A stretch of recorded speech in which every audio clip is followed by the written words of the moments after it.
What I wanted to do was a quick follow-up video to the earlier one that I created about the what are the best beginner Greek grammars to purchase. And what I thought I would do is, like I said, make a follow-up video where I look at the intermediate grammars that are available. And specifically, I went ahead and picked four intermediate grammars that could be used as parallels or as stepping stones from beginner grammars to intermediate levels. So these are the part two to those introductory grammars, and at least three of these four books are actually written by the same author, either written by the same authors or were written as companion pieces that they were designed to go together. So I'm going to go ahead and review them in order of what I reviewed them on the last video. So first up, we have a Manual Grammar of the Greek New Testament by Dana and Manti. Now, this book here would be the perfect follow-up if you were going to use Machen's grammar. So the beginning Greek grammar put out by J. Gresham Machen. Dana and Manti would be the perfect volume. This one is actually published also by Maximilian Press. Now, interesting, Glendon P. Riddle, this was actually my father's Greek professor, and he was a Greek nut. And so this is actually the grammar that he went through, and he's marked the snot out of it, as you can see. This one is a little bit dated. It's a little older. Let's see, when was this published? Let's see, H.E. Dana, professor of New Testament interpretation in the Southwestern Baptist Theological Seminary, and Julius R. Manti, professor of New Testament interpretation at the Northern Baptist Theological Seminary. So this is a Baptist grammar. I should note that Machen was not a Baptist. I believe he was Presbyterian, but still. Yes, copyright 1927. So I would say for many years this was the most popular intermediate Greek grammar, probably until the 90s. Again, really, there was not a lot of options back in the day, but as you can see, this volume is very well loved. Now, something interesting that you should note is that Dana and Manti prefer what is called the 8-case system as compared to the 5-case. Now, in the Greek noun system with declensions and that, so on and so forth, typically most modern grammars will believe in what's called 5 cases, which is nominative, genitive, dative, and accusative and vocative. Well, Dana and Manti believe that there's a little more subtlety going on with those cases, and that there are actually more than 5. There are, in fact, 8. So there are an additional 3 cases. Now, whether or not that's true really comes down to, I believe, personal preference. However, I would say that the majority of scholars today don't hold to the 8-case system, but rather only simply the 5. But anyway, it's worth checking out, and there's actually a chapter in the next book we're going to look at where they address that subject. But anyway, this has been Dana and Manti, a manual grammar of the Greek New Testament. Okay. Next, we have Greek Grammar Beyond the Basics by Dan Wallace. Now, this intermediate grammar was written as a companion piece to Bill Mounce's Basics of Biblical Greek. So at the time, Dan Wallace had been compiling all of his notes. He was the professor of Greek at Dallas Theological Seminary, recently retired actually. But Dan Wallace had been compiling all of his notes on the Greek grammar. And at the time, as I said, Bill Mounce was writing a beginner Greek grammar, trying to come up with something new because there'd only been really Machen's grammar up until that point. And so he wanted to create a beginner grammar, but he wanted to create a system of thinking that was different from the others, and that there was a book that was dedicated to be a follow-up to that book. And he was close friends with Dan Wallace, and they got to talking, and so Dan Wallace agreed to create Greek Grammar Beyond the Basics.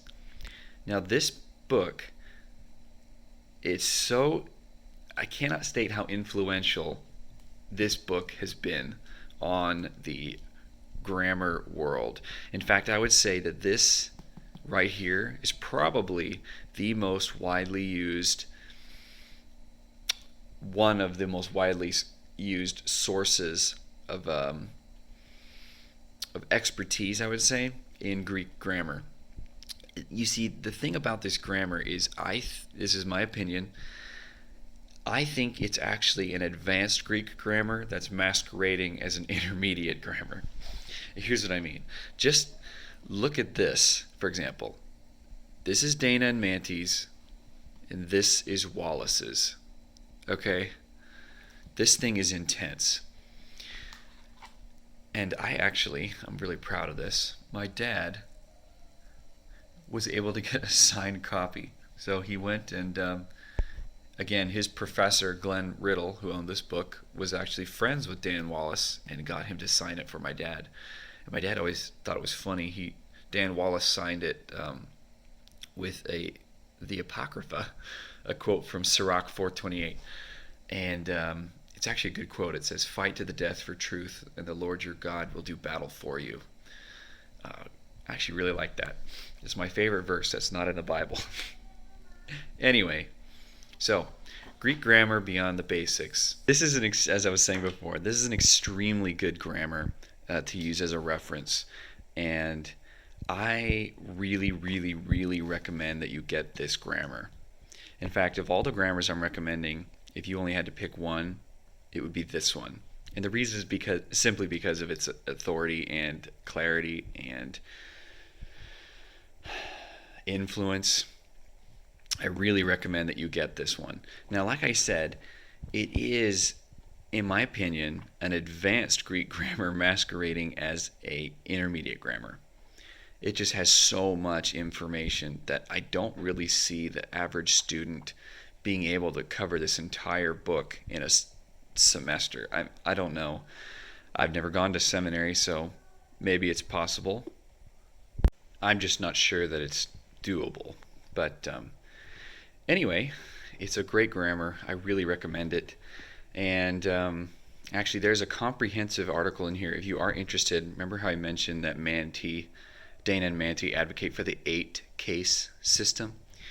Well, he has an interesting article in here, Wallace does, discussing whether or not we should use the 8-case or the 5-case system. So anyway, I really recommend you get this grammar.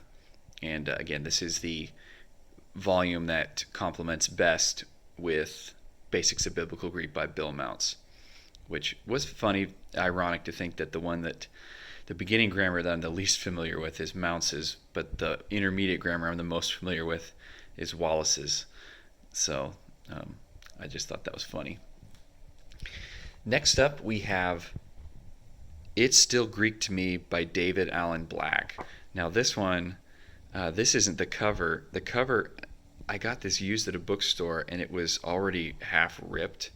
And so I just took it off and tried to fix I put like this sort of, I don't know if you can see it, this protector sheet over the front of it to kind of protect it. But anyway, I actually really like this grammar. It's extremely simple, almost, I don't know how to say, almost light reading, which is funny because his beginning grammar is not like that at all. It's very concise, to the point. Same with this one, very concise, very small. However, the style that he writes in here is a lot like how he talks. So if you watch those videos for his beginning grammar, when he teaches through it, this is what he sounds like. It's a very laissez-faire, laid-back sort of personality, and I really like David Allen Black. David Allen Black is easily one of my heroes, big time. And so I don't think this is necessarily an exceptional grammar. It's good, and I think it is a good follow-up. I think it's probably ideal for going through a seminary course because it's only a few chapters. It's very simple to comprehend what he's saying. It's a good refresher book. However, it's nothing remarkable. And I say that in the best way possible. I don't mean to make it sound like it's not good. It is very good. It's just, it's, if I were to compare it to the other grammars that we're looking at here, this would probably be the least one on the list that I would get. However, if you're looking for an intermediate grammar just to read, then this one would be great for that. But the point is that most of these intermediate grammars, unless you're weird like me, the likelihood of you sitting down and reading them for casual reading is not likely. Rather, if you're going to use them, it's most likely because you're doing in-depth study or review. And I just don't see that necessarily happening with this grammar as compared to, say, Wallace's or even Dana and Mante's or the next one we're going to look at. So I would say this is a good refresher book to read up, brush up on, but not necessarily for in-depth study. So now this brings us to the last grammar, and this one is Going Deeper with New Testament Greek. And this is written by three gentlemen in particular, Andreas Kostenberger, Ben Merkel, and Robert Plummer. Now, this is the second volume to the Beginning in New Testament Greek. And I reviewed that last time, and if you'll recall, I said that I believe that one, Beginning with New Testament Greek by Ben Merkel and Robert Plummer, is perhaps the best intermediate grammar, beginning grammar available today. And do you remember how I said that Dan Wallace's grammar is really an advanced grammar masquerading as an intermediate grammar? Well, Going Deeper with New Testament Greek is not that. In many ways, actually, now that I mention this, in many ways, Going Deeper with New Testament Greek is really, it could be viewed as the love child of Greek Grammar Beyond the Basics and It's Still Greek to Me by David Allen Black. Whereas Black is written extremely simply, and Wallace talks about a lot of information and very complex topics, Going Deeper with New Testament Greek talks about many of the things that Wallace talks about. However, it's written in a style that's very similar to Black's. So this is another volume that could be used. It's very easy reading. It is not difficult at all. And I really, really like this grammar. Like I said, this is a newer volume. This one, I believe they published this before they published the beginning grammar. So unless I'm mistaken, copyright 2016. So this has been out for a little bit. But 2016, I really like this grammar. In fact, if you could skip two, I would skip Dana and Mante's and Black's. If you could only get two, I think you definitely should get Wallace's grammar. It's a must-have tool. You have to have it for reference. But I would also recommend Going Deeper with New Testament Greek. Maybe start with this. Get Going Deeper first, and then once you finish it, graduate and get Greek Grammar Beyond the Basics. Both of these together, I think, are the perfect volume to advance your studies to the next level. So anyway, I hope this video has helped you. I'm sorry if it went over too long, but anyway, if you have any comments or if I got anything wrong in the video, please feel free to comment. Anyway, God bless.